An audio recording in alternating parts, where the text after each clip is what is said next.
Okay, this is a fun little book. Written by a local author. Her name is Linda Jean Davis. And it's called The Floppy-Eared Deer of Marsh Creek. If many of you don't know, or if you do know, Marsh Creek is south of Pocatello. Deep in the mountains of Idaho is a place called Marsh Creek. Small homes with friendly townfolk line its valley floor. And among the beautiful blue lakes and game-filled woods live the floppy-eared deer of Marsh Creek.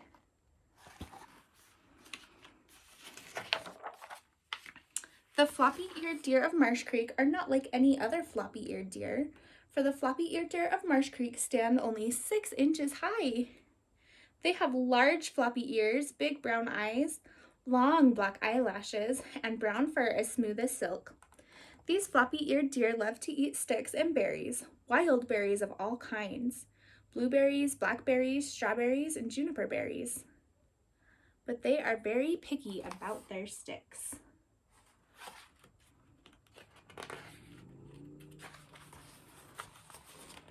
The floppy-eared deer will only eat the sticks from a willow tree or from a birch tree. They will, however, jump at a chance to eat some good old farmer's hay. Only a few people have seen the floppy-eared deer of Marsh Creek. They hide against the rocky and snowy hills in the wintertime, making it very difficult to see them. And during the summertime, they stay close to their homes inside large tree trunks of pine trees.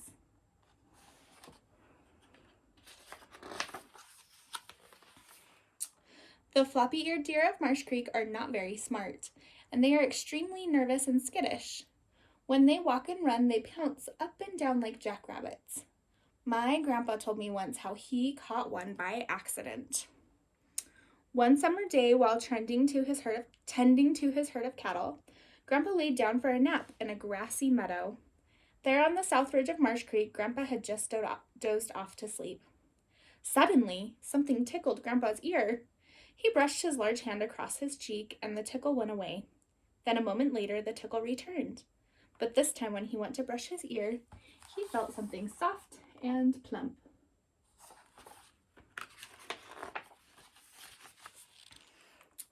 Grandpa quickly grabbed at the mysterious soft and plump thing, and to his surprise, he had caught a bright-eyed, floppy-eared deer of Marsh Creek.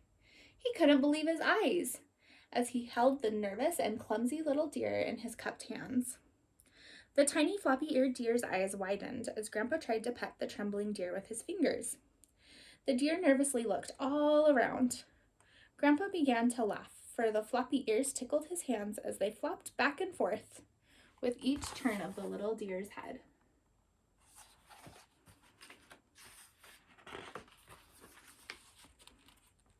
Grandpa's hands gently but firmly held onto the deer as it began to pounce up and down, trying to get away. His little legs pushed and kicked with all their might but could not break free.